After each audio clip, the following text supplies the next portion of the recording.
تصور کیجئے. میں لفظ تصور استعمال کروں گا صرف اس لیے کہ اس کا ہم جس کو کہتے ہیں ادراک اور شعور کر نہیں سکتے، اگر کے ساتھ کر سکتے. اگر یقین ہو کہ اللہ میرا مددگار اور یقین ہو کہ اللہ ہر آن میرے ساتھ ہے، پھر کوئی خوف، کس کا خوف؟ کوئی شے اللہ سے بالا تر ہے؟ کوئی قوت اس سے زیادہ طاقتور ہے؟ کوئی اس کے ارادے کو بدلنے والا ہے؟ کوئی اس کی مشیت کے آڑے آنے والا ہے؟ یہی بات ہے جو حضور نے فرمائی. یہ ایمان کا حاصل ہے لب لباب کہ دیکھو اچھی طرح اس بات کو ذہن نشین کر لو.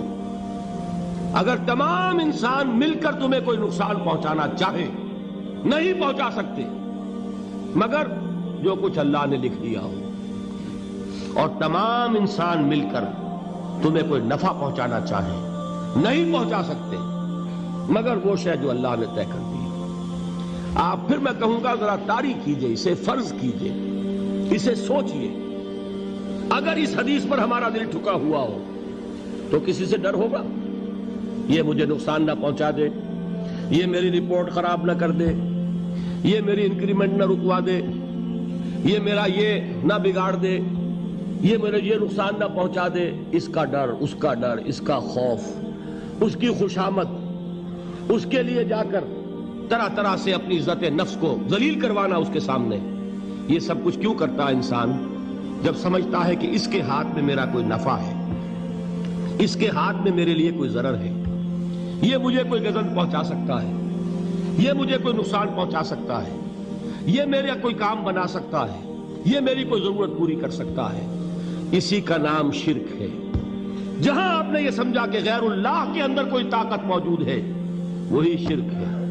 بتوں سے تجھ کو امیدیں، خدا سے نومیدی، مجھے بتا تو صحیح اور کافری کیا ہے. شرک تو یہ ہے. جس پر بھی تمہیں یہ خیال ہے، کلمہ ہے یہ کلمہ سوم، لا حول ولا قوت الا باللہ.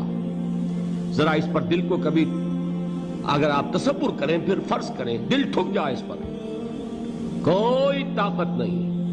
یہی بات تھی جو شیخ عبد القادر جیلانی رحمۃ اللہ علیہ نے اپنی وصیت میں اپنے بچے سے کہی. 11ویں دینے والے ہیں، لیکن حضرت شیخ عبد القادر جیلانی کی وصیت اور تعلیمات کو کتنے لوگ ہیں کہ جانتے ہو؟ یہ جن مقامات تک پہنچے ہیں وہ کس چیز کی بدولت پہنچے ہیں؟ انہوں نے جو پیغام دیا وہ کیا تھا؟ اے میرے بچے، جس طریقے سے قرآن مجید میں حضرت لقمان کی نصیحتیں جو ہے نقل کر دی گئی ہیں، میں یہ عرض کروں گا بالفرض اگر قرآن حضرت عبد القادر جیلانی کے بعد نازل ہوا ہوتا تو شیخ عبد القادر کی یہ نصیحتیں بھی قرآن میں درج ہوتی. اتنی اونچی نصیحتیں ہیں. اے میرے بچے، اس حقیقت کو ذہن نشین کر لے، لا فاعل فی الحقیقت ولا مؤثر الا اللہ. اس کائنات میں نہ کوئی فاعل حقیقی ہے نہ مؤثر حقیقی ہے سوائے اللہ کے. کسی شے میں کوئی تاثیر نہیں اگر اللہ نہ چاہے. آگ جلا نہیں سکتی اگر اللہ نہ چاہے. پانی ڈبو نہیں سکتا اگر اللہ نہ چاہے. زہر ہلاک نہیں کر سکتا اگر اللہ نہ چاہے.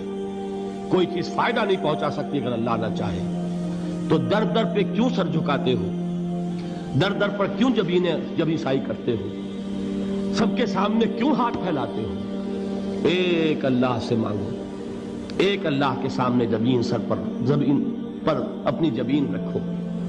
لا فاعل فی الحقیقت ولا مؤثر الا اللہ. نظر آتا ہے ہمیں کہ پانی پیاس بجھا دیتا ہے.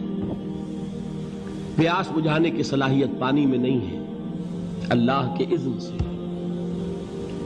کھانا بھوک مٹا دیتا ہے، بھوک مٹانے کی صلاحیت کھانے میں نہیں ہے، اذن رب میں.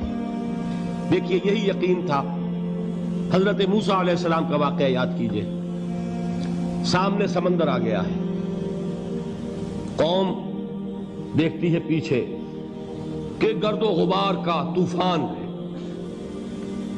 معلوم ہوا کہ فرعون اپنے لشکر سمیت آ گیا ہے. لشکر جب چلتا تھا تیز رفتاری کے ساتھ تو گرد و غبار کا جو طوفان اٹھتا تھا اس کا تصور کیجئے. اور لمحہ بلمحہ وہ قریب آ رہا ہے. پوری قوم نے کیا کہا؟ اے موسیٰ انا لمدرکون، اے موسیٰ ہم کو پکڑے گئے. قرآن مجید نے تو یہاں وہ باتیں نہیں لکھی ہیں، لیکن تورات میں یہ درج ہے کہ بنی اسرائیل جھگڑنے لگے، دست و گریبان ہو گئے موسیٰ کے ساتھ۔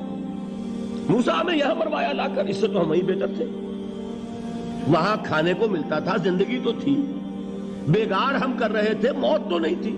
اب جو کچھ ہوگا اس کا تصور کرو، جس طریقے سے ہمارے ٹکڑے اڑائے جائیں گے۔ تو لڑ رہے ہیں حضرت موسیٰ علیہ السلام سے، یہ تورات کی تفصیل ہے۔ قرآن میں صرف اتنا آیا ہے، پریشان ہو کر انہوں نے کہا اِنَّا لَمُدْرَكُونَ، موسیٰ ہم تو پکڑے گئے۔ اس وقت موسیٰ کا جواب کیا ہے؟ کَلَّا إِنَّ مَعِيَ رَبِّي سَيَهْدِينِ، نہیں، میرے ساتھ میرا رب ہے، وہ راستہ دے گا۔ بتائیے کہاں راستہ نظر آ رہا ہے؟ یہ ہے ایمان بالغیب۔ راستہ نظر نہ آئے تب اللہ پر یقین ایمان ہے، جیب میں پیسے ہوں اور تب دل کو اطمینان ہے، تو ایمان کس پر ہوا؟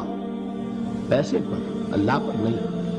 جب وسائل و ذرائع نہ ہو اور پھر یقین ہو کہ اللہ مسبب الاسباب ہے، وہ اسباب کا پابند نہیں ہے، وہ اسباب کا محتاج نہیں ہے، اسباب اس کے محتاج ہیں۔ اگر یہ یقین ہے تو اللہ پر ایمان ہے، یہ نہیں ہے تو تمہارا ایمان اسباب پر ہے، وسائل پر ہے، ذرائع پر ہے، مادیات پر ہے، اللہ پر نہیں۔ اس وقت کہاں راستہ تھا؟ کوئی راستہ تھا؟ سمندر ہے اور ادھر سے لشکر آ گیا ہے۔ کلا ان معی ربی سیہدین۔ اب دیکھیے ایمان کہہ دینا آسان ہے، ہوا معکم اینما کنتم، جہاں کہیں بھی تم ہوتے ہو اللہ تمہارے ساتھ ہوتا ہے، لیکن اس کا یقین قائم ہو جائے تو زمین و آسمان کا فرق واقع ہو